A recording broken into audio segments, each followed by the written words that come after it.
Hello, everyone, and welcome to, of course, China. Today we're here with Ricky Bradbury, a Brazilian long-term expat in China. He is a teacher and he is also gay. Today we are going to talk about his experience in China. So don't go anywhere.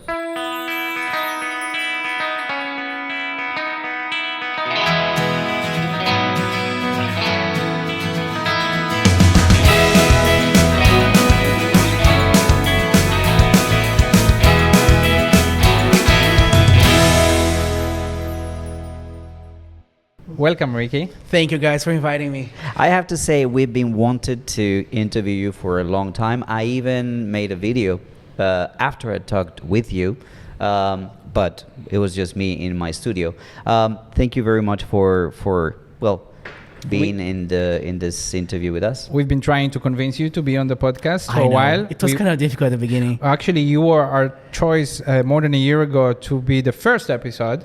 We think it's really super interesting. You are gay and you've been living in China for the last 15 years. Yeah. And, because I think a lot of people that maybe never been to China have this idea of what China is.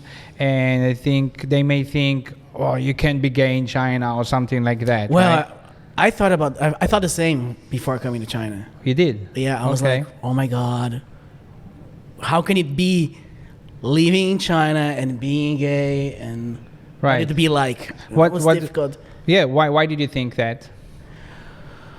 Well, the thing is, like you said, most people don't know China. Right. So we just have that vision that everything is closed-minded and forbidden. But I felt exactly the opposite, you know what I mean? Being here as a gay guy, I've never had any problem. I was never offended by the people or attacked things that happen in my own country. Right. So so you were a little bit worried before you came, which is I was very understandable. worried. Well, like what I said, and then you arrived in 2006, right? 2006. And how quick was it clear that this is not a problem? Well, when I arrived here, I made some friends, and we used to go out every Saturday night for clubs and stuff. And I could see that in the club, I could be myself, and nobody was judging me. And you were judged before in other countries? Yeah. Okay. And when you say judged... And then it's like, you don't need to go to a gay bar to have some fun. Okay. And you can be yourself? I could be myself in a bar with my other friends. Well, they are all straight, and it was great. Those friends are foreigners, though? Foreigners. Right. The beginning foreigners. Right. And then after, I started making some Chinese friends. Do you think it's because maybe Chinese people at that time or even now don't have that, what we say, gay radar? They don't. Do they even realize you're gay? Do they even know much about that? Even more back then? No, I think they know. However, it's still a taboo in here. Okay. Like I said before, I've never got offended or attacked, but it's a kind of subject that people don't talk about. Maybe they think, maybe they actually inside think not in the open-minded way, but being Chinese in this culture, they just leave it. They don't talk about it, because they like, same way they like to receive face, they like to give face too, right? Exactly. And then they just let it be. When you come to China as a foreigner, anybody, you experience culture shock. Oh yeah. Is there also like a cultural difference in the gay community? I mean, is it different being gay in Brazil, for example, as being gay here? As in, what is a faux pas, what is accepted, not accepted? Are there any kind of differences? Well, and you lived in the U.S. too, just right? Before I lived in the U.S. too. Well, the difference, I don't know how to explain that, but I could feel like before we didn't have any apps, like any apps for gay people. So we used to meet in bars and places outside. And the first time I went to a gay bar in China, I thought it was very interesting because people, they were kind of shy. The gay people, right? But they were Yes. kind of shy. Were Okay. kind of shy. Different than the gay And gay people. people abroad are not shy. Abroad is not, yeah, they're not shy at all. So that was the biggest difference I could feel at the beginning. Okay. And also the thing that since they are very afraid of coming out, so like the face thing, like you said, they hide themselves, and they always worried when you were like outside. So they're in the gay bar, but they're not out of the closet in the society. No, not at all. So they So, like making sure nobody like sees a straight person would go into a bar and not know that he's in a gay bar, maybe. them. Possibly. I mean, Possibly. First Until of he all, sees the drag show, then okay. first of all, I think if someone is watching or listening to this podcast and has never been to China, there This is are an gay eye-opener. bars this in is an China. eye-opener. There are gay bars are in gay- China, gay bars in we, China. and we are in Dongguan, which is not like one of the most important cities in China. Which Right. means if you go to Shenzhen, Guangzhou, Shanghai, There are more gay bars. Beijing, yes, there are more gay guys. So gay bars in China are. So how is the gay bar different in China? Not just the people inside, but the place. Than a place you lived in the U.S. So The place here, the only difference, like there's almost no place to dance. okay. Lots of tables because they like to play. Oh. So they play dice. Yes, they Same play like regular dice. bars. Exactly.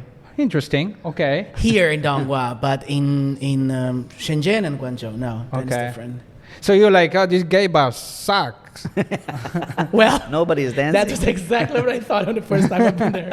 Right. And what else is different? So you say the people are different, of course. And is everybody gay? I mean, I don't know. I mean, Is everybody gay? I don't know. in a gay bar? No, really. Okay. But that's- No, some of my friends, they are straight and they went to the gay bar with me. They just want Okay. to see what it was like. Curious. And they were like, oh, that's not nice. Because everybody was playing dice, you know. Then I was like, yeah, this bar here is not that good. Okay. And so there is a gay community. Yeah. Okay. But society in China is a lot more closed up. So you were saying that a lot of them are kind of reserved because of society doesn't necessarily approve of them or whatever. I don't know if it's a case of approval or not. The thing is like the family values in China. Like they have always this idea they have to get married, they need to have kids because their parents want like to have grandchildren. Right. So I think this is one of the reasons they don't come Okay. out. I think this is true in any country in the world, but maybe because, I mean, in any country in the world, let's say you're parents and you have one child, a boy, and he's gay, any father around the world, that would be probably his first thought. Oh, this is the- shit, I'm not going to have grandchildren or something, which is I now, guess so. now it's changing, of course, but in China, it's probably just stronger because this whole thing of having kids and grandchildren is so much stronger here. It's much stronger in here. That's true. So it's interesting. So what do you think is different now? I mean, this is 2006 when you came here. How much it's changed? Well, the changes we can see, people are like gay people from 2006 until now. They have changed their mentality here.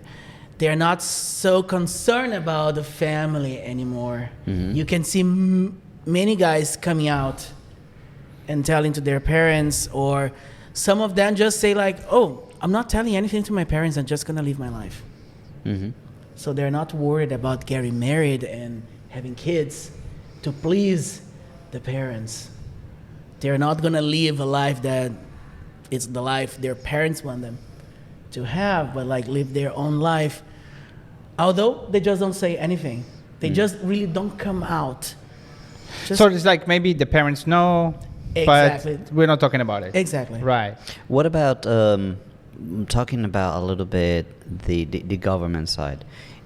For example, there are countries where it's literally illegal to be gay. And it used to be illegal here yes. too. Yeah, it was. Yeah. So how do you see that as evolving or developing in China? I heard that there was some legislation about gay marriages, like a proposal. So do you keep I saw that on There the was? news. Really? I saw that on In the China? news. Yeah. Yeah. There was a proposal for legislation on legalizing gay marriage. Yeah. Oh, I didn't know that. Like a couple of months ago. Wow. So for me, those are advances into a more inclusive society from the government level. How do you see the changes in terms of government? Let's say, if I go to a hotel and I want to stay with my wife in some parts of China, I need to show that we're married. Oh, really? Well, I didn't know yeah. that. I didn't know that. So, yeah. I mean, we live in big cities, but when you go to smaller cities, yeah. Like Wow. You, I'm surprised. That's a whole Interesting, topic. yeah. Interesting. Yeah, interesting. how would it be? Have you ever encountered any kind of issues where they No, I never had any issue about that. But now it's funny you talk about hotels. I travel a lot with my husband. you? That's a completely different video. This every weekend a different city. Come on. And sometimes when we're checking in, they just look to both of us like, what? Why do you want one bed only? Ah, the one bed. Yeah. All right. Because it's not just one room, but you ask for a queen bed or whatever. Exactly. No double beds. No double beds. Wow, so they look Night strange. tables. So you feel the look, but they never say anything. No, they never say anything. They just look at you like. Actually, once they said, because I can't speak Chinese, so they said something to my husband, and he replied, and I have to ask him, I'm like, what was it? And he's like, no, the guy just said, oh, your booking says one bed. I'm gonna take a two bed bedroom. And he was like, no, just one bed. It's not wrong. Right, right. A note to those of you who are listening: your husband is Chinese. He's Chinese. He's Chinese. Yes. But we say husband. It's just important to know. I mean, there is no legal way to get married in China yet. Yeah. Are you But just we're preparing the documents to get married in Brazil. my right? country. Brazil is legal, Okay. so you are going to do that. Exactly. Right, when you can. Okay. So this is interesting. Yeah. So hotels, there's no issue. How about any issues? Because we spoke before about it, and you told us actually it's easier to be gay here than back home or even the U.S. or in many ways. But I will Well, push but you I on should that. say it's easier for me because I'm a foreigner. Okay, I'm so not that is saying interesting. for the Chinese. Right. So, but did you have any incident in 15 years in China? Okay, you had incidents back home. I've never or got in- offended in China by Chinese people, but I already got offended by By foreigners. people from the Brazilian community, Okay, which so sucks because I'm Brazilian. so never ever a Chinese person in China laughed at you, No. offended you, did Never. something. Never. Never, and that's very That interesting. is impressive in It 15 is. years. For me, what I'm seeing is like two different sides. One is a side in which you feel safe here, but at the same time, society has been slow to change and accept and kind of like open their minds and hearts to accepting, say, gay members of a family. So like two different sides that are developing a little bit different. Safe, no attacks, no mockery, no nothing. But at the same time, the family is slowly changing, a lot slower than the How about societal aspect. okay, not offended, because face culture and everything, so it kind of makes sense. They won't offend you, but that doesn't mean they think they would like to offend you, or they offend you, in their inner voice. any less than foreigners. But that's what I want to explore. How about opinions? You have Chinese friends, right? Yeah. You have some Chinese friends or some Chinese that totally openly know you're gay, right? You've probably had conversations. Even that probably less than the West, because even when your friends, Sure, they're but still... just they're just curious. They're curious. They want to Okay. know What do they what want to it's know? like to be in a gay relationship. From what kind of perspective? Like what do they want to know? Questions like, but why do you like guys? So it's like, why? Yeah. So do you feel like Then I just replied like, why do you like girls? right? And they don't have so much the God made us this And way argument. no. China, right? No, Because they don't. And then ask about kids. If I right, wanna have kids. right. And if I had any problem at work. Ah, so do you feel any? There is also like almost like being on a mission here. Like you're educating them in a way. Do you feel like that? No, I don't feel like that. I think the society itself is being, it's evolving and changing. I'm just being part of the process.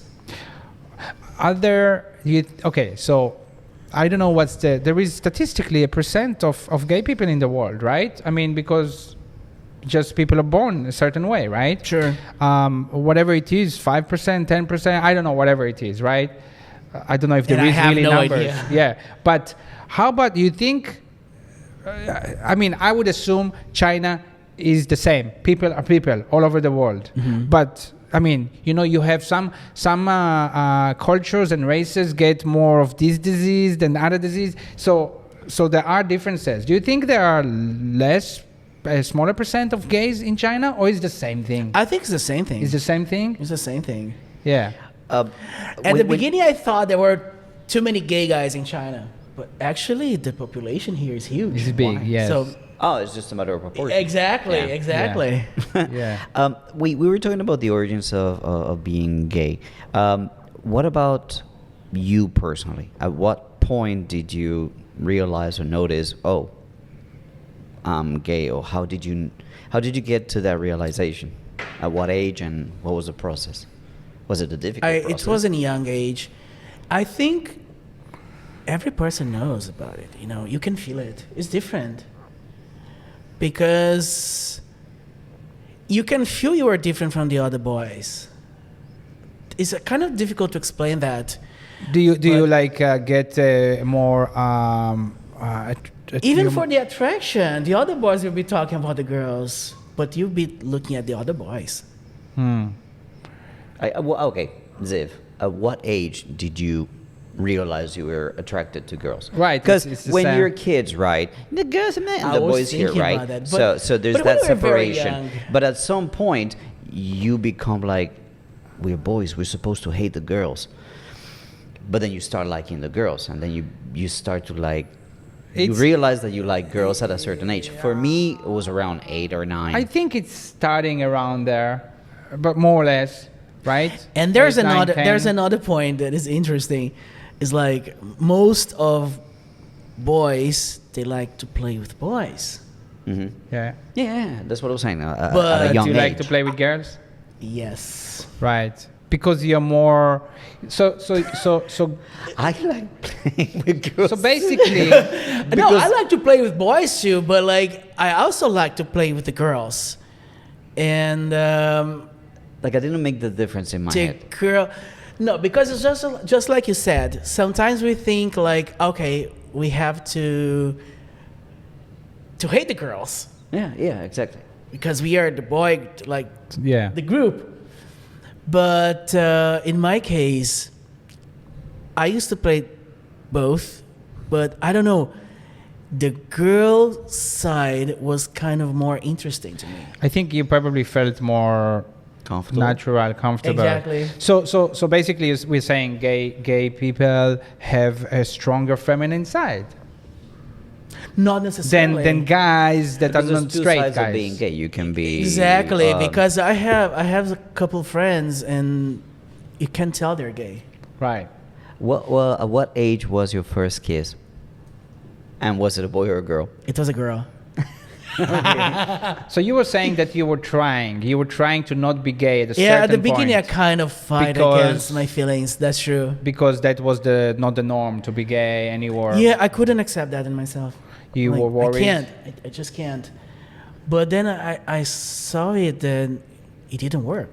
I was like, what am I doing? Uh-huh. So I was like, no.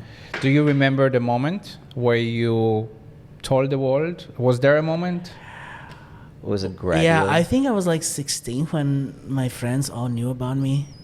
I don't remember exactly how I started was slowly? talking about it with my friends.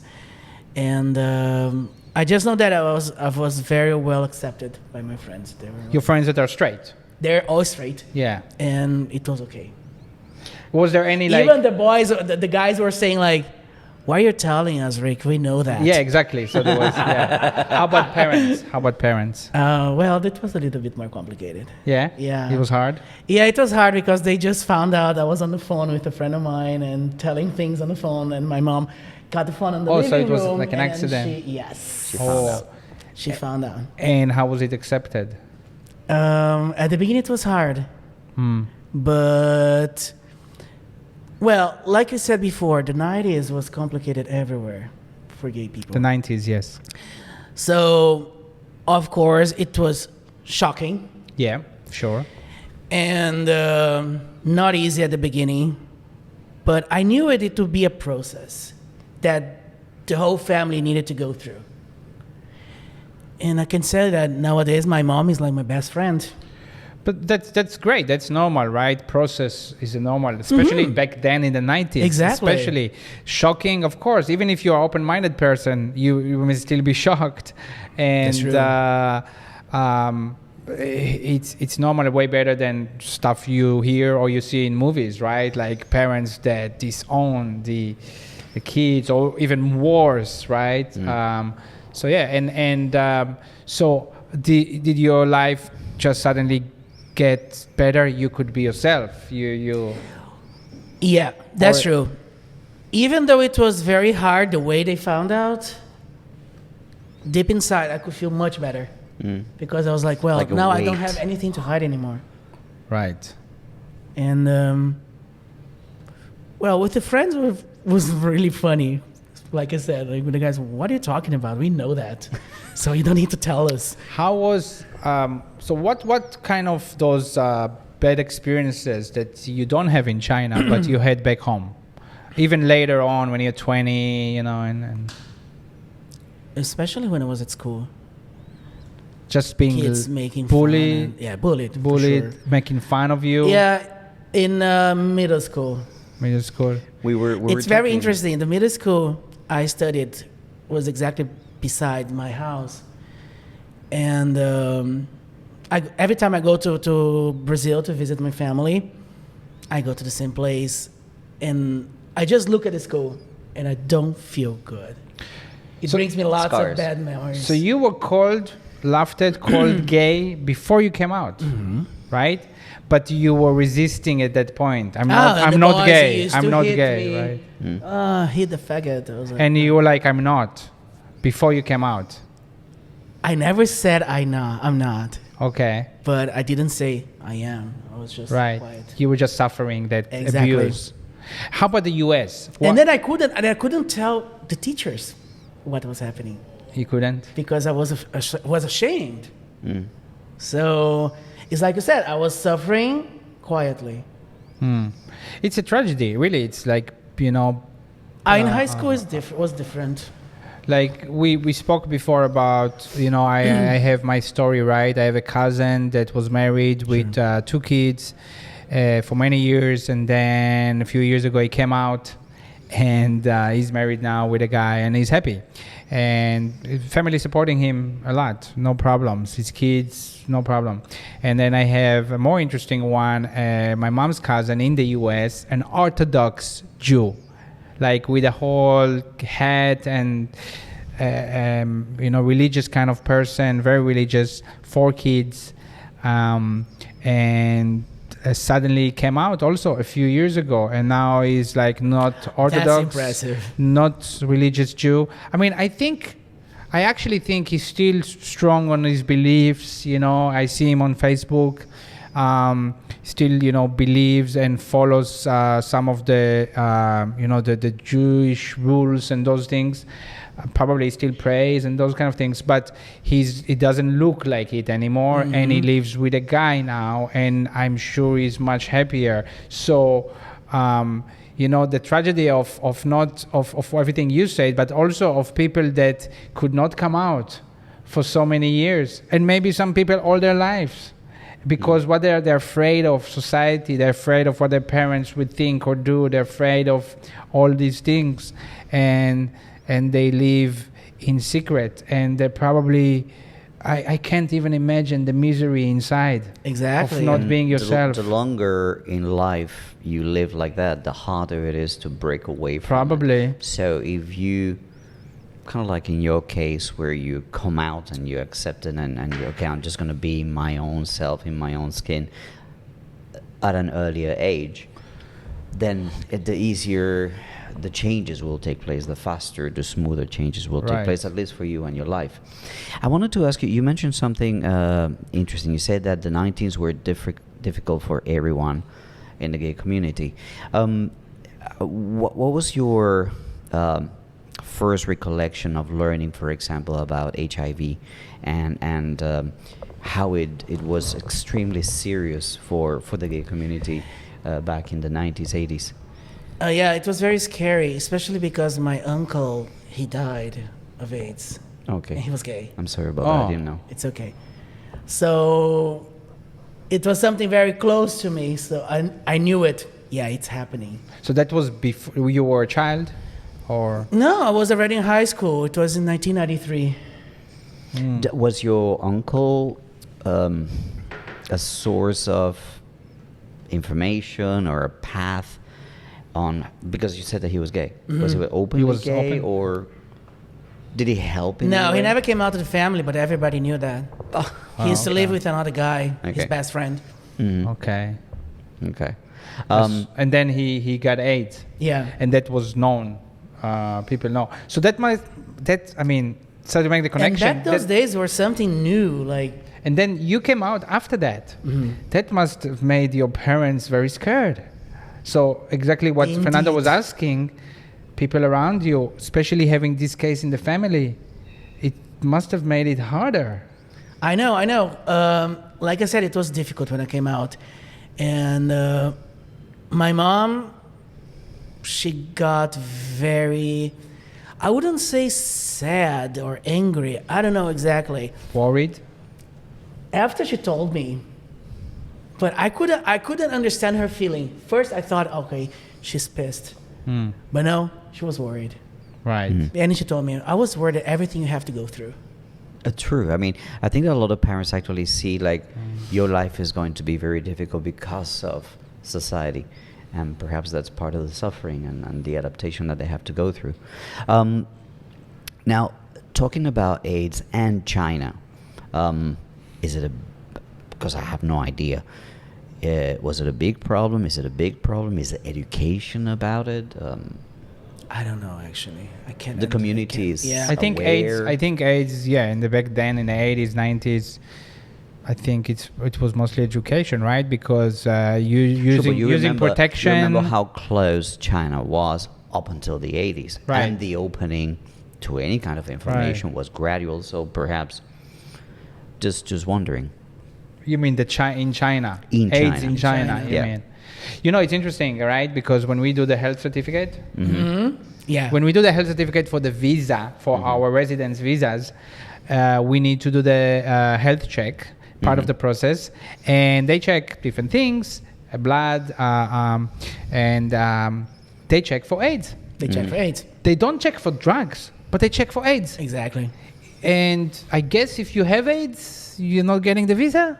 Well, I don't think. I mean, yeah, I would assume. probably not. Why do they I check? assume that, yeah. Now, okay, great, free HIV test. No, but not free really. We but pay I for that. wouldn't But say. I mean, I don't why think do we they have check any. for AIDS? Because it's a contagious disease. It's like. But it's why contagious do I? only in a certain. But it is contagious. I mean, it's like you saying like, oh, why do I need to have a yellow fever vaccine, right? If I don't have it, I don't get a visa. Well, really? What do No, you mean? if I need to have a vaccine to actually get a visa. So basically, I'm not a danger to society. So if you have HIV, I don't think they won't give you a visa. But you have to debate the fact that it's personal. Also, you have to debate, I mean, it's China, so I understand why they can do whatever, more than there wouldn't be debate about it. But imagine this was in the US, like, I might be wrong. I should search after the podcast. But I do not think that like you have an AIDS test to get any residence in the US or something like that. It's just a general health check. It just, in my opinion, I think again, I don't know. I don't have this information for sure, but I don't think that has Like for any the health repercussion in security your. record or something? Yeah. I don't think Okay. that it has any repercussion as to whether you're going to get a visa or not.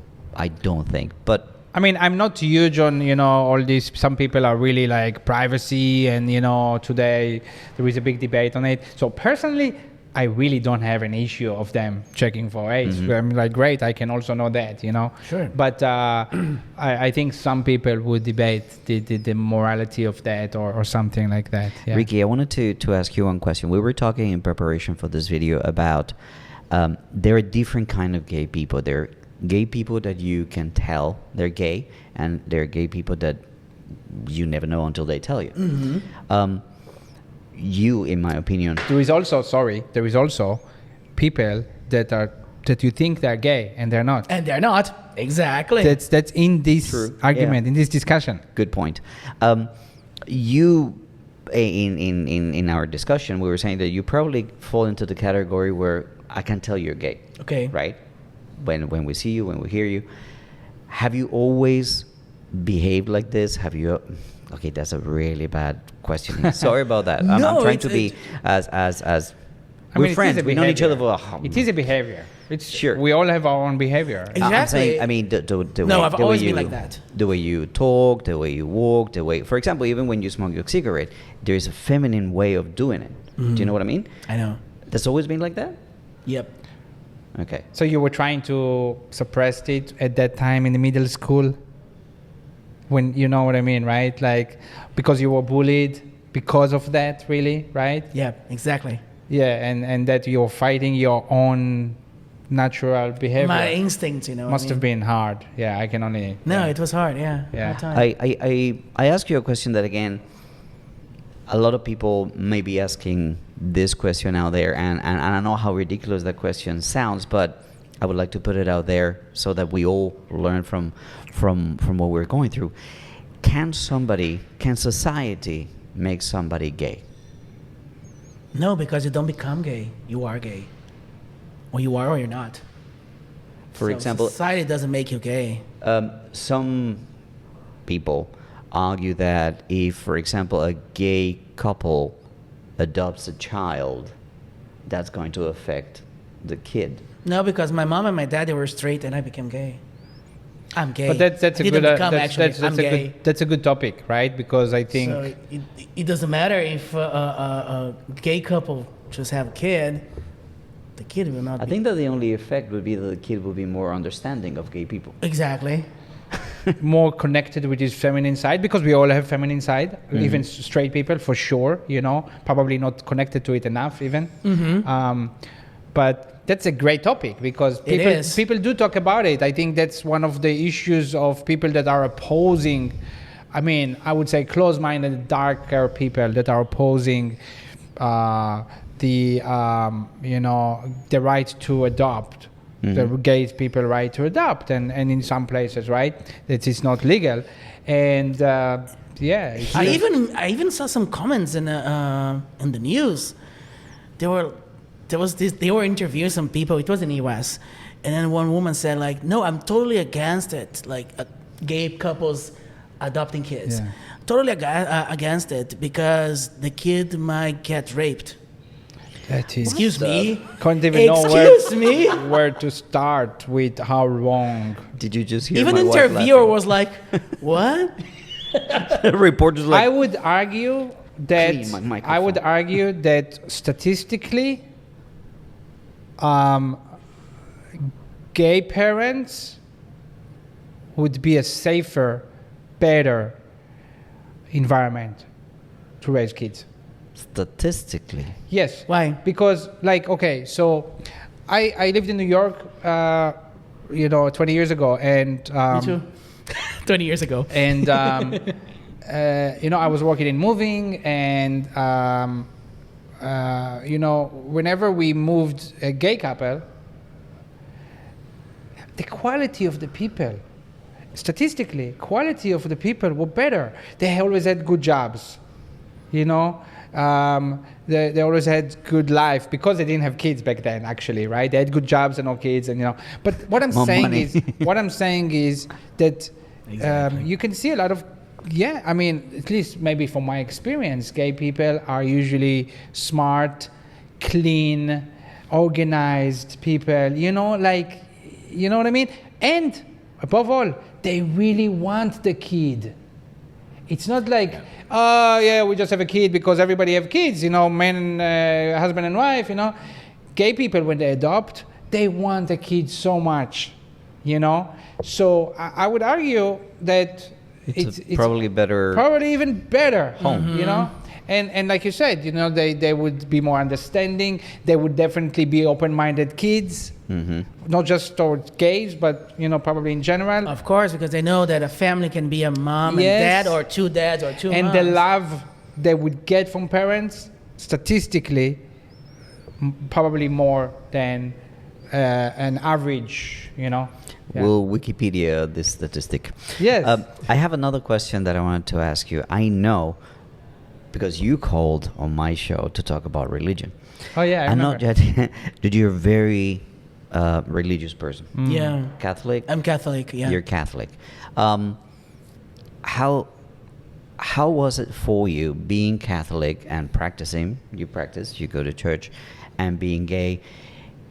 Being that the position of the church hasn't always been a very forward. As in always, thinking. you're very nice. No, what I'm saying is the Pope recently said a few said positive some things, yes, that was So you nicer. can see, like, no, but it might be changing. But historically, religious. Do you know why? Religious. I think. Okay, I'm Catholic, and I believe in God.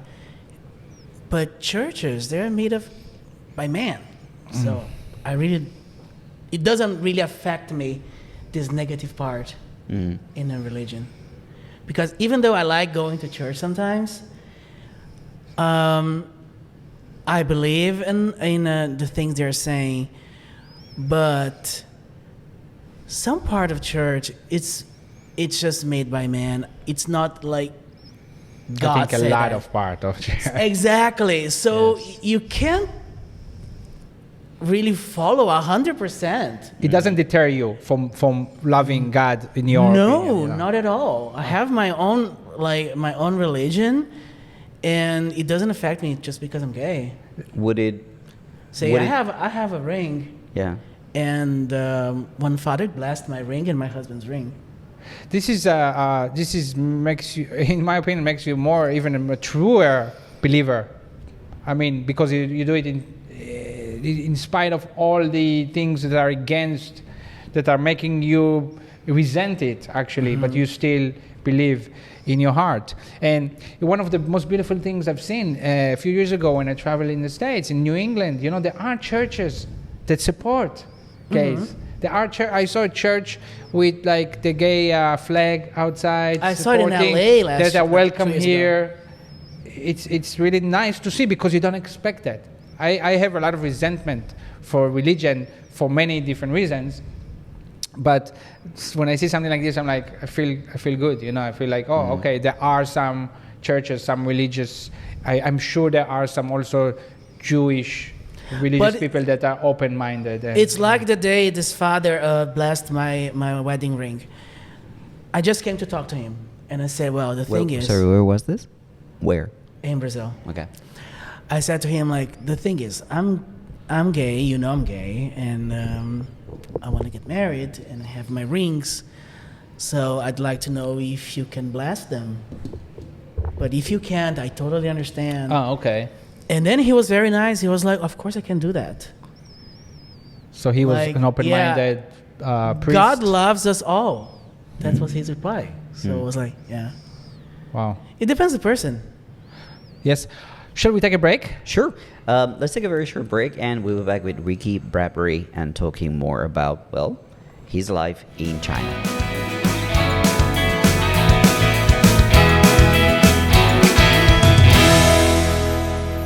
It's extremely interesting to talk about being gay in China, because it gets confusing at some point. We were just talking about the LGBTQ community. Plus. Plus, there's a plus now. and I wanted to know, what do you know? To what extent do you know members of the LGBTQ community that are not gay? Say, for example, lesbians or trans or the other ones. In China. Yeah, I know one trans here in Dongguan. Okay. And I know also some. So she's Dong, right? Exactly. And we want to get her also on the show. Where she actually was okay, but I think she moved to Guangzhou. Okay. Yeah. And some cross-dressers. I know some guys. You know? Yeah, they're like drag queens. They have shows in Guangzhou. Okay. So Guangzhou has a lot of clubs like that, or a few. There are some. Yeah, there are some clubs there. I know only 2 clubs. Okay. There are some representations on YouTube, on the internet, of famous lesbian content creators in China that paint a picture of a very troublesome existence because they're lesbian. What do you know about that? Because you're telling us that your life as a gay man in China, it's pretty much uneventful. Do you think there's a difference between gay men and lesbian women in China? Well, I'm not sure about that because I don't know any lesbian here. Okay. So for me, it's going to be hard to answer this question. Maybe for like professional life, but I'm not sure because, for example, my husband, the people in his office, they don't know that he's gay, because he said, no, I can't in the office. I really can't, because it will affect my professional life. So maybe that's one of the points she mentioned, or I don't know. You know, there is a famous dancer in China, super famous, Jinxing. You know Jinxing? Jinxing. You could be getting the tones wrong, but yeah. It could be. Yeah, probably. And we interviewed her for the magazine 13 years ago. She's now a host on TV and everything. She was the first transgender. That's why I say transgender, when they actually do the operation and everything, the sex change. She was the first one in China to do that. Like 30 years ago, 25 years ago. Wow. Yeah.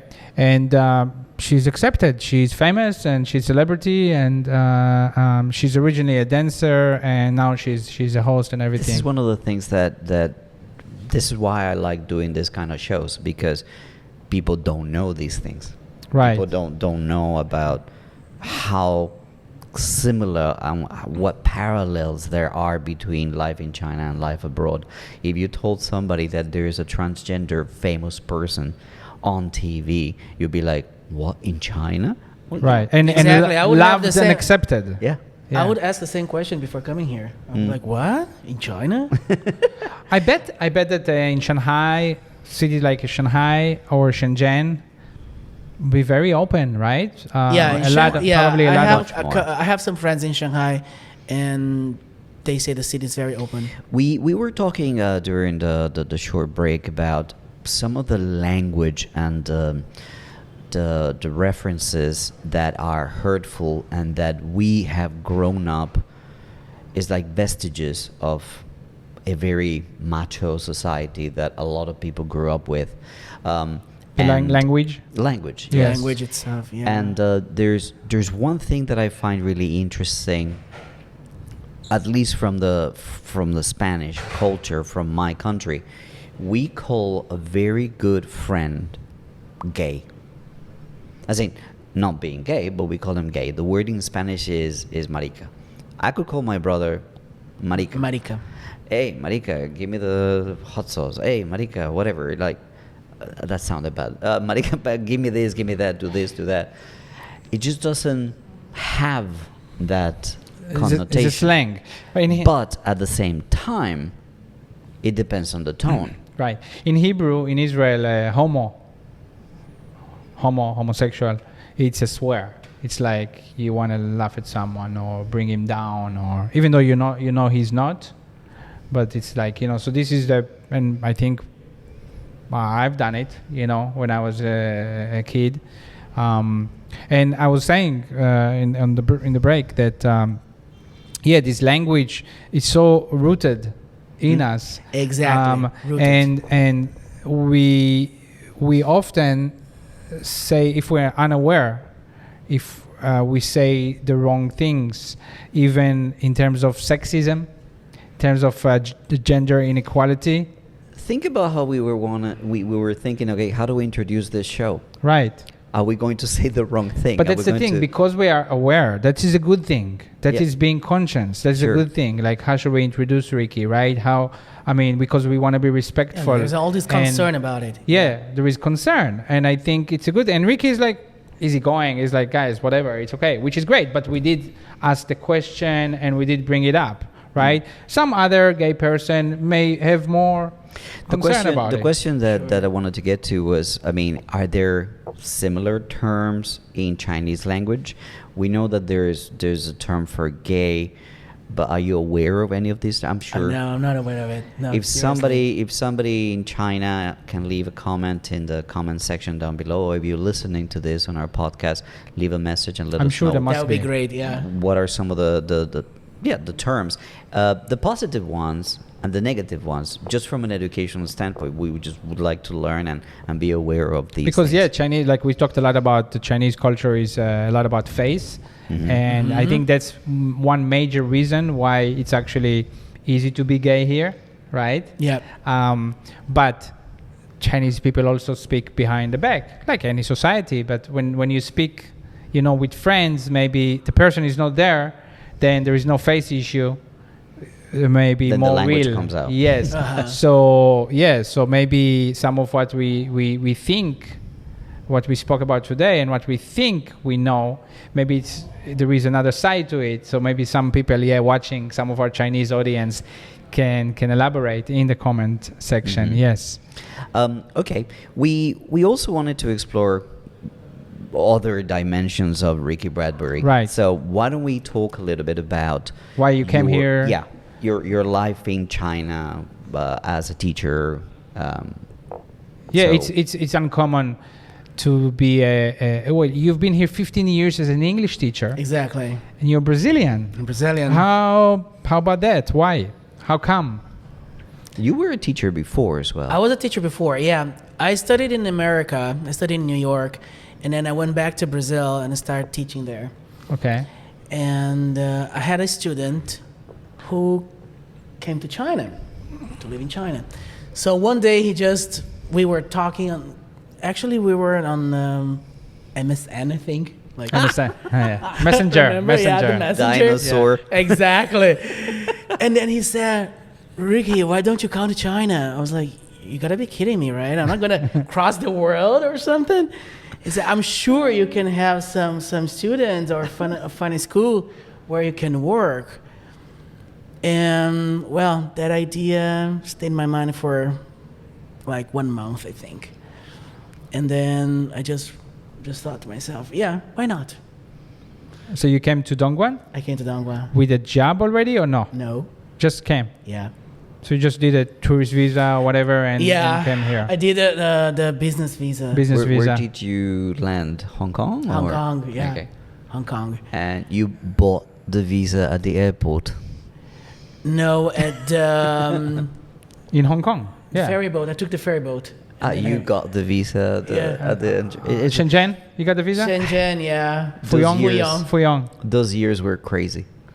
right? I mean, I can't understand that, like one of the major powers in the world, and you can get the visa at the door. I got the visa in anyway. Hong Kong, inside. Yeah, Hong Kong. agents, you know, in My mom, when she came to China the first time to visit me, I was in Hong Kong. Your Because mom she flew to Hong Kong, and we stayed there for 5 days. And then I went to an agency, and they just Right. got the visa. When did your mom come here? Before we talk about mom, and we should talk about mom, right? So you came here, and then you found. How did you find a job? Oh yeah, and how then did you find a job? I asked my friend if I could stay with him, like live with him Okay. for a while. He said, sure, no problem. Then in the first month, I had only one student, and I started thinking to myself, what the hell am I doing here? That student was Chinese or Brazilian? A Brazilian girl, Okay. yeah. And I was getting worried because some of the money I brought, I was spending, and there was no return. And I was like, well, if I cannot get any more classes or school or something, I have to go back to Brazil.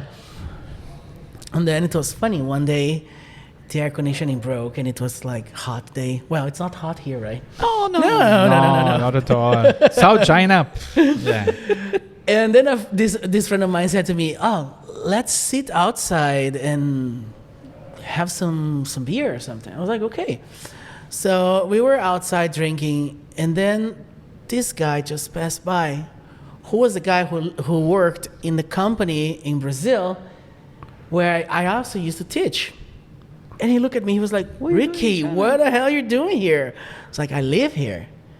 And he said, "I didn't know." Then he asked me what I was doing, and I was like, "Well, teaching."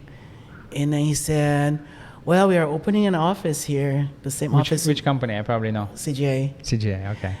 And they said, like, we just opened an office here, and some people are coming from Brazil, so I need your help.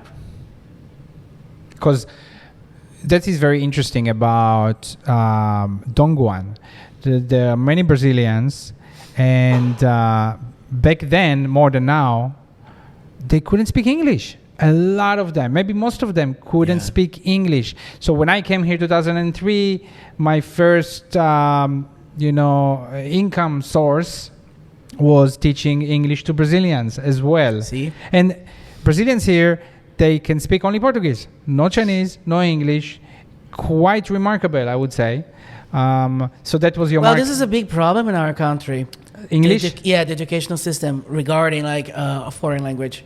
It's still now? Still now, the Still schools now. are not good. Right. And so this was your first market, right? The Brazilians? Mm-hmm. Yeah, But- first market was Brazilians. But today, I mean, over the years, you've nowadays been I teaching have Chinese, yeah. mostly, right? And I also teach Portuguese. You also teach Portuguese. And I have one Chinese student. So Chinese people, some Chinese want to learn Portuguese. Exactly. Oh, interesting. I used to know a little bit Portuguese. They're crazy. Yeah. So how is it being for an English teacher, a Brazilian English teacher in China for 15 years? Huh? Is it been good? It's been good. Well, like I said, at the beginning, it was easier to get a job at schools and stuff, But now there's these new laws or something. I don't know exactly if it's a law or just a rule from school. But They you just studied. want to let native speakers. But your bachelor degree is from a native speaking country. yeah, It even doesn't so. matter. Doesn't Even so, matter. it's Doesn't not like matter. that. It doesn't matter. Because it's like Fernando, right? Yeah, it doesn't matter. You got to Doesn't find an matter. alternative. I mean, my particular situation, I just changed my position in the company, and I Right. just So you, did yeah, something you else. did it differently. Yeah. But so right now the law in China, you cannot get an English teacher visa if you're not from a Yeah, native exactly. Native from English that country. Wow. Okay, I see. So, is it a good career? I mean, you can make enough money, and I think it's a good career. You can make some money. Yeah, that's true. Much better than back in my own country. yeah, You mentioned, okay, I don't know if this is too personal, but you bought a house in Brazil. Oh yeah, Yeah. enough money to buy a house in Brazil. Yeah, so I guess it depends where Okay, you the come husband from. helped that, Maybe it's not right? enough to buy a Okay. house in Israel. It's expensive. But Let's talk about mom. Your mother is a celebrity in the Dongguan community. Everybody knows your mom. Everybody loves your mom. Oh, really? so what happened? Your mom came a few times and then she really liked it, so she moved here. Exactly with- like that. She used to come almost every year and stay like 2 months in China until the day she just called me and she said, well, can I ask you a question? I was like, go on. And then she said, can I live with you? I said, what are you talking about, Mom? She's like, I'm kind of tired of living in Brazil and I like living there. I was like, okay, just come. It's usually the other way around, no? The What did kids you- want to live What back did with your the parents. husband say? Oh, he likes my mom so much. Ah, really? They have a very good relationship, although her English is horrible. Ah, Sorry, Mom. you should teach her. It's very interesting because my parents, at one point, we also had this discussion. I mean, they were married. They were together. They were healthy and everything. So they did not consider coming to China to live up until then. My father had 5 heart attacks, so we were thinking he was going to be the first one to go. So the discussion in our family was like, if my father goes, you can just come live with me. She loved Dongguan. So Honestly, even my family, it was probably I remember your mom. yeah. a fleeting I met her. thought, of doing that. But it's very difficult to do, in a way, the visas and stuff, Visa doesn't matter because it's by association. So basically, I have my work visa. I can extend it to a family relative. Doesn't really matter. For us, it was more about, and perhaps that's an interesting question, medical care for somebody in my father's situation. That was a no-no. My mother didn't really have that many. So that was the option. But she was the first one to go, actually. But what, Wow. Ricky, what does your mom do here? Okay, how long she's been living here with you now? Let me think. She came here in 2013. Wow, Yeah. okay, so 8 years now. Yeah. And so how is her life here? At the beginning, she used to work in this Brazilian school, Okay. and she worked there for, I think, 4 or 5 years. Mm. But now she just Wisdom? Yeah. Okay. Now she just stayed home. So And- she just enjoys her life? exactly. For the people who are watching, Wisdom is a Brazilian school here in the city. All right. Why don't we talk a little bit about other aspects of your life here? For example, when did you decide that you were going to stay in China? And After how many years? And Wow. also, I want to maybe into that. How did you meet your husband? Because it's Yes. maybe related. Okay. And your Maybe it's husband, related. family. The first thing when I came to China and when I really settled down and started working and stuff, I never thought how long I wanted to stay here or how long I would stay here. In my mind, it was like, okay, as far as things are good, I'm staying. Mm. So I never planned myself like, no, I'm going to China and stay 5 years. Right, and I'm just right. going to leave. No. So for this case, never had any idea of leaving China. It just, the years went by and you turned back. And Exactly. Like, oh How my about- God, it's how been about Well, what- at the beginning, Yeah. I bought the air ticket for 6 months. I was like, wow, in case I need to come back. wasted money. Right. Yeah, exactly. How about now? What's your feeling now about staying in China? Home, I don't feel like going. Right. so- It's somewhere just else. home. Who knows what's going to happen? Exactly. It's home, but it's not the original home. Like, it's the same for Well, us, I yeah, think. for everybody, right? I mean, I'm different than both of you. Your wife, your husband are Chinese. So, I mean, there is even more kind of possibility that, maybe it is for life, right? But for me, my wife is not Chinese. Then both of us are foreigners. I also don't have plans. I don't know, but we're both not from here. So, but your husband, right? How did you guys meet? Where did it happen? Was he also Internet. was he out of the closet? No, he was not when I met So him. this is an interesting topic. How did that? Yeah, he was not. And he used to live in Beijing. Okay. So we met online, and then one day he said to me, "Oh, I have to go to Dongguo. I have this business trip. I want to meet you." I was like, "Sure." So one of those gay apps? Yep. Okay. Apps for gay. The apps are not gay. And if they are, so what? So he came, we met, and then we were like talking every single day. Then I went to Hangzhou. Uh-huh. He was flying to Hangzhou for business, and I met him in Hangzhou. I stayed a couple of days with him there, and then the other month he came here. The other month I went to Beijing, and we were like flying. And then one day I said to him, "Well, the thing is, This is I don't pretty have money to be flying all the time. So what I want to say to you, I think it's better if we kind of break up. I know we are at the beginning of this relationship. I think it would be easier for us if we just like Let it be. Yeah, exactly. And well, He didn't accept that. he just hung up the phone on me. And then after he called me back, and then he said, "Oh, you think the distance is a problem?" I said, "Yeah, distance is a problem." Then he said, "Okay, so I'm quitting my job this week, and I'm going to live in the south of China with you."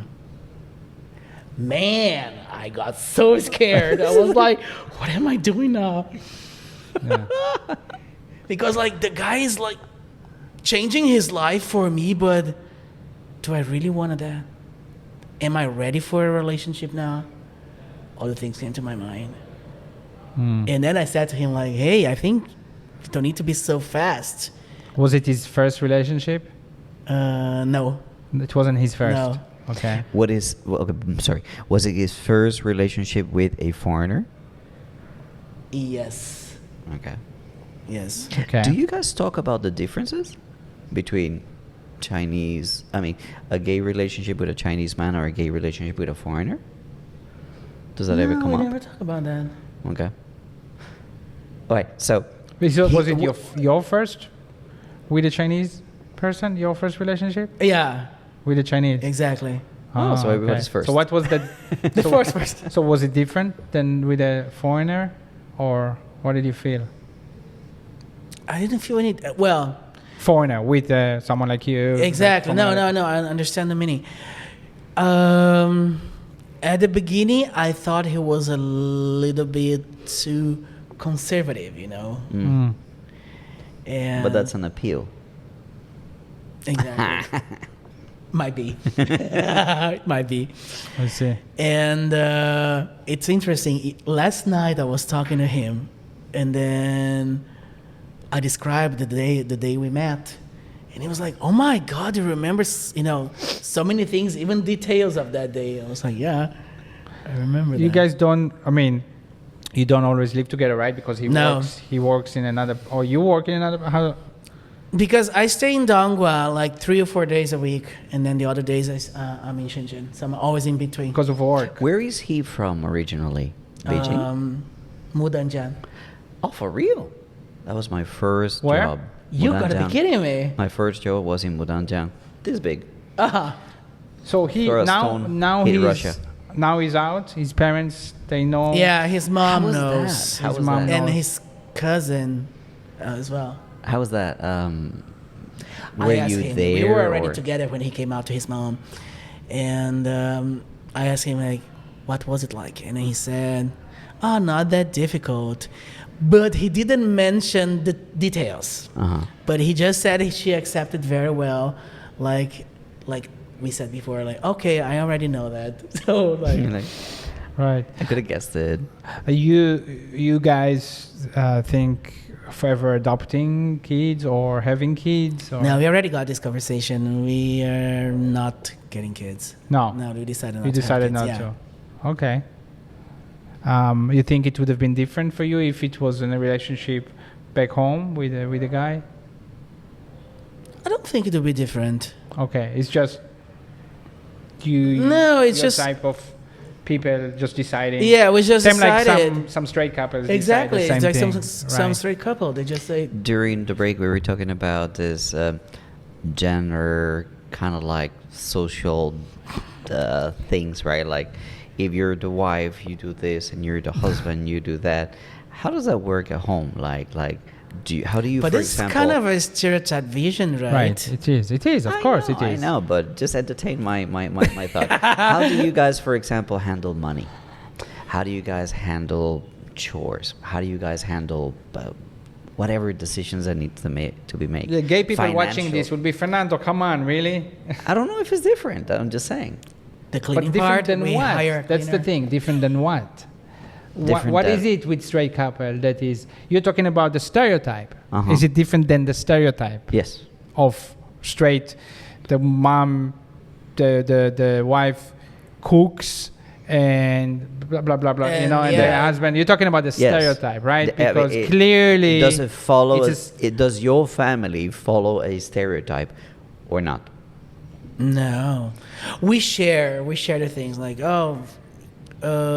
if you need to clean, okay, well, now we have a cleaner, but even so, you have to wash the dishes, you have to do the laundry.